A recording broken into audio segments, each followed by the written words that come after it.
그날 상견례장에서 제 딸의 한복이 붉은 와인에 젖어 있었습니다. 그 손은 이상하리만치 흔들렸고 저는 그 웃음을 잊지 못합니다.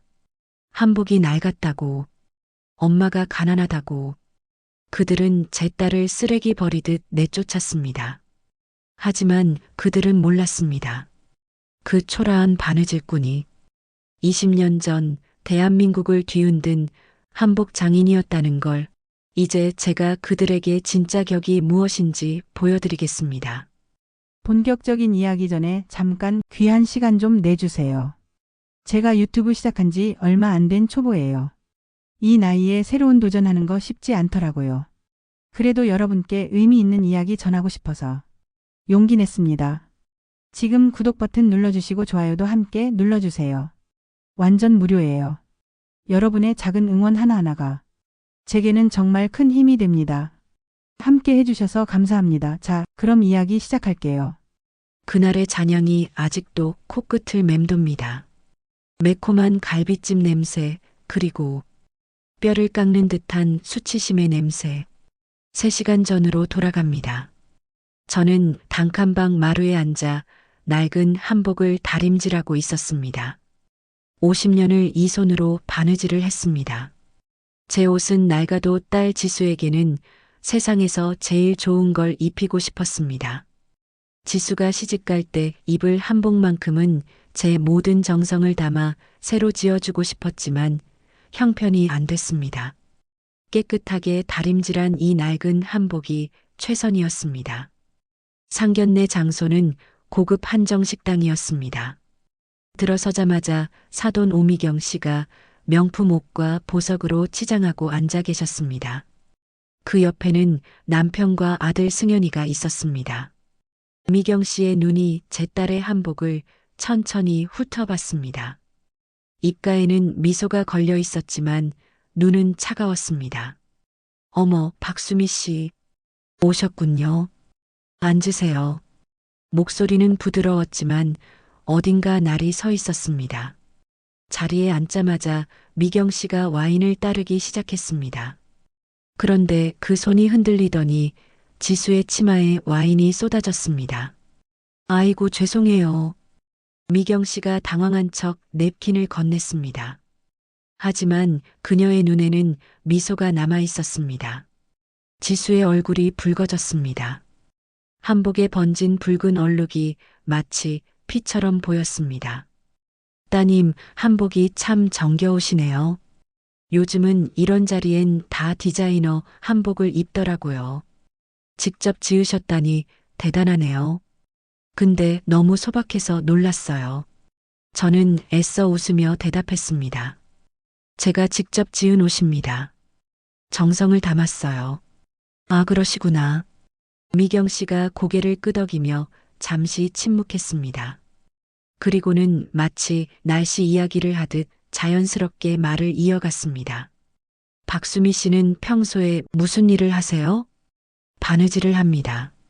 아, 저도 옷에는 관심이 많아요. 요즘은 한복보다 수입 브랜드 쪽으로 눈이 가더라고요.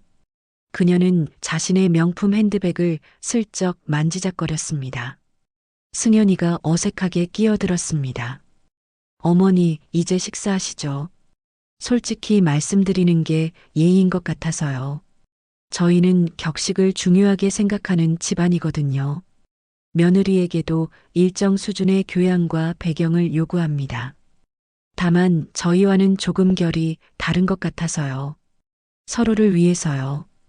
이해해 주시죠? 지수가 눈물을 글썽이며 자리에서 일어났습니다. 울음을 참으려는 듯 입술을 깨물고 있었습니다. 죄송합니다. 저 먼저 나가보겠습니다. 지수가 떨리는 목소리로 말하고는 뛰쳐나갔습니다. 저는 그 모습을 멍하니 바라만 봤습니다. 주변 사람들이 저희를 쳐다봤습니다. 미경 씨는 여전히 미소를 지은 채였습니다. 그녀는 심지어 제게 새 냅킨을 건네려 했습니다. 수미 씨도 마음 추스리세요. 그 냅킨을 보는 순간 제 심장이 찢어졌습니다. 50년간 참고 참았던 울분이 터져나왔지만 저는 자리에서 일어날 힘조차 없었습니다. 미경 씨는 그제야 우아하게 자리에서 일어나 나갔습니다. 저는 혼자 남았습니다. 와인 얼룩이 묻은 딸의 자리가 텅 비어 있었습니다. 그날 밤 저는 잠을 이룰 수 없었습니다. 더 이상 착한 엄마, 착한 피해자로 살 수 없다는 것을 깨달았습니다. 오미경, 당신이 저를 깨웠습니다. 제 딸에게 준 이 수치심을 반드시 되돌려 주겠습니다. 며칠이 지났습니다. 지수는 방에 틀어박혀 나오지 않았습니다. 저는 이대로 무너질 수 없었습니다. 단칸방 서랍 깊숙한 곳에서 빛바랜 상패를 꺼냈습니다. 대한민국 한복대전 최연소 정수 장인. 제가 젊은 시절 모든 것을 걸었던 이름 수미정. 20년 전 저는 한복계에 떠오르는 별이었습니다. 하지만 지수를 낳고 홀로 키우느라 모든 것을 포기했습니다. 딸 하나 잘 키우면 된다고 생각했습니다. 그런데 그 딸이 제 가난 때문에 거절당했습니다. 저는 오래된 주소록을 뒤져 전화를 걸었습니다. 장혁 편집장. 20년 전 제가 한복 디자인 대상을 받았을 때 그를 도와준 적이 있었습니다. 당시 그는 이제 막 패션지를 시작한 신입이었고 저는 그에게 독점 인터뷰를 허락했습니다. 그 기사로 그는 승진했고 저는 잊혀졌습니다. 여보세요, 장 편집장님. 저 박수미입니다. 수미 씨? 정수 장인 박수미 씨 맞으세요? 네. 그때 제게 신세 진 거 기억하시죠? 전화기 너머로 긴 침묵이 흘렀습니다. 그리고는 조심스러운 목소리가 들렸습니다. 물론 기억합니다. 그때 은혜를 어떻게 갚아야 할지 늘 고민했습니다. 하지만 수미 씨 솔직히 말씀드리면 20년의 공백은 쉽지 않습니다. 업계가 완전히 바뀌었거든요. 압니다. 하지만 제 손은 아직 살아있어요. 그가 망설였습니다. 그 시절 수미정의 감동을 아직 기억합니다. 한번 믿어보겠습니다. 저는 밤을 새워 새로운 한복 컬렉션을 디자인했습니다. 하지만 자금이 없었습니다. 원단을 살 돈조차 없었습니다. 저는 단칸방의 살림살이를 하나씩 팔기 시작했습니다. 낡은 장롱, 텔레비전, 심지어 제가 아끼던 재봉틀까지. 지수가 방문을 열고 나왔습니다. 엄마 뭐 하는 거예요? 지수야. 저는 딸의 손을 꼭 잡았습니다. 이제는 내 결혼 때문이 아니야. 이 손, 이 정수 장인의 이름을 더 이상 부끄러워하지 않을 거야. 엄마 자신을 위해서 그리고 그들에게 진짜 격이 무엇인지 보여주기 위해서야. 엄마. 지수의 눈에 눈물이 고였습니다. 하지만 이번엔 말리지 않았습니다. 한 달간 저는 미친 듯이 작업했습니다. 손에 굳은 살이 더 두꺼워졌습니다. 밤샘 작업으로 눈이 침침해졌습니다. 하지만 멈출 수 없었습니다. 그 과정에서 우연한 발견이 있었습니다. 어느 날 은행 창구에서 부도 어음이란 말을 듣고 얼떨결에 뒤를 돌아봤습니다. 미경 씨 남편이었습니다.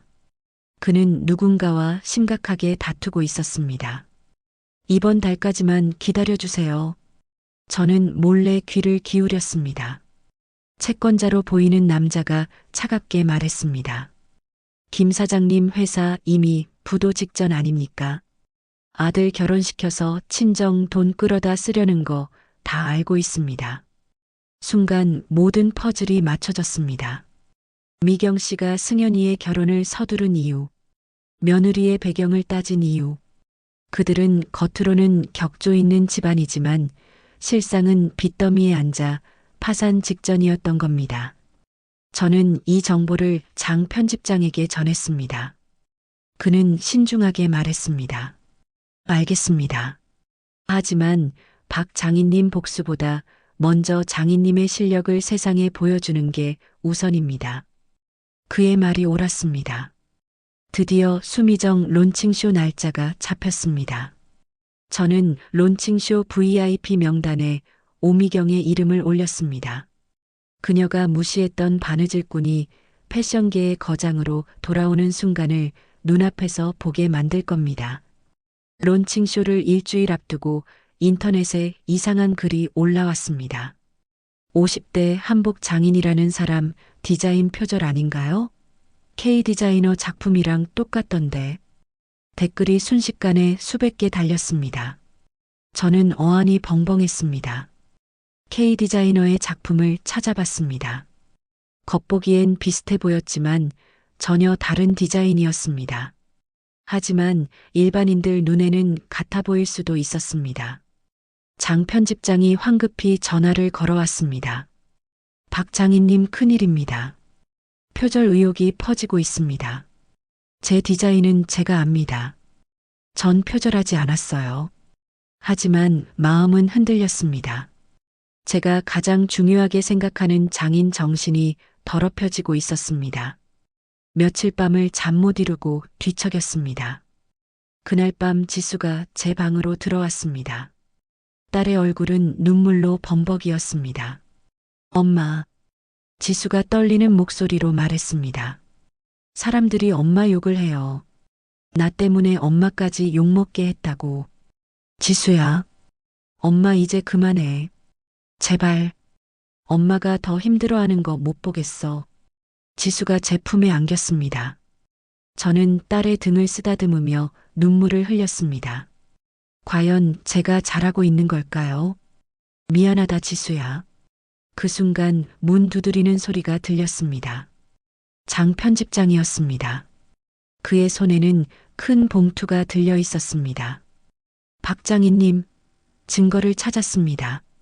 편집장이 숨을 헐떡이며 봉투를 제게 건넸습니다. 봉투 안에는 녹취록이 들어 있었습니다. 재생 버튼을 눌렀습니다. 미경 씨의 목소리가 들렸습니다. 수미정 디자인이 K사 작품 베낀 거라고 인터넷에 소문 내주세요. 돈은 충분히 드릴 테니까.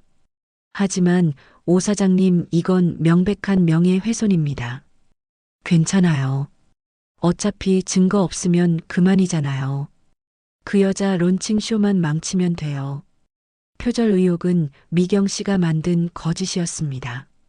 저는 녹취록을 꽉 쥐었습니다. 차가운 냉정함이 찾아왔습니다. 편집장님 론칭쇼에 오미경 씨를 VIP로 초대해 주세요. 네. 그 사람을요? 네. 제가 직접 진실을 밝힐 겁니다. 그녀가 보는 앞에서요. 저는 딸을 바라보며 말했습니다. 지수야, 엄마 한 번만 더 믿어다오. 지수는 여전히 불안한 눈빛이었지만 고개를 끄덕였습니다. 드디어 수미정 론칭쇼 날이 밝았습니다. 회장은 패션업계 인사들과 기자들로 가득 찼습니다.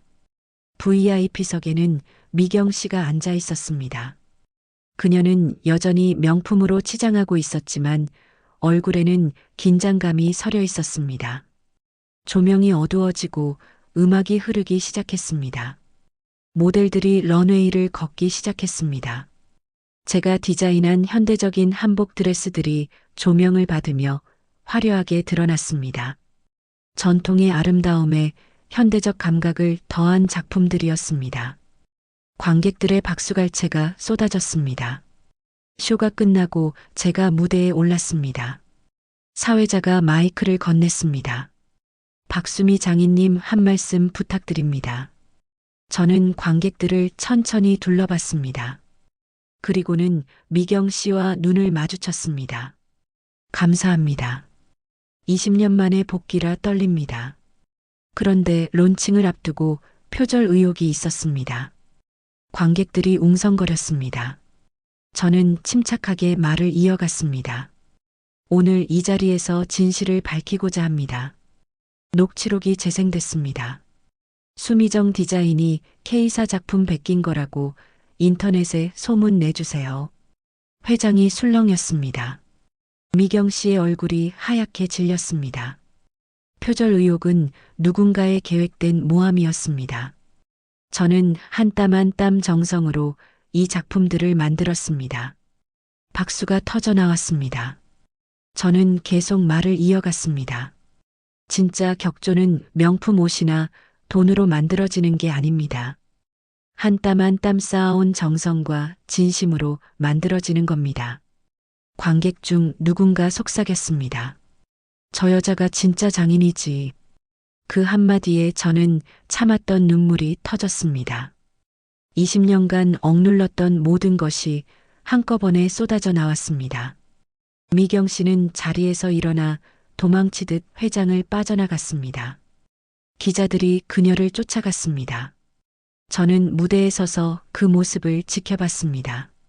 그녀의 명품 옷은 그 순간 찢어진 넝마처럼 보였습니다. 승리했지만 마음 한구석이 아릿했습니다. 결국 저 허영이 그녀 자신마저 쫓아낸 거였습니다. 저는 그제야 그녀가 가여워졌습니다. 굴욕을 씻어냈지만 이 승리가 진짜 행복일까? 며칠 후 뉴스가 터졌습니다. 미경 씨 남편의 회사가 부도 직전이라는 기사, 그리고 그들이 며느리 친정 재산을 노렸다는 내용이 함께 보도됐습니다. 반면 수미정은 화제가 됐습니다. 주문이 쏟아졌습니다. 매장은 사람들로 가득 찼습니다. 1년이 흘렀습니다. 수미정은 전통을 지키는 명품 한복 브랜드로 자리 잡았습니다. 저는 작업실에서 고요히 바느질을 하고 있었습니다. 그때 작업실 문이 열렸습니다. 지수가 아름다운 한복을 입고 들어왔습니다. 제가 새로 디자인한 현대적인 한복 드레스였습니다. 엄마, 나 이제 결혼해. 나를 있는 그대로 봐주는 사람이 나타났어. 그래. 내가 행복하면 됐지. 저는 따뜻하게 웃으며 딸의 한복을 매만졌습니다. 엄마. 지수가 제 손을 잡았습니다. 고마워. 엄마가 포기하지 않아서.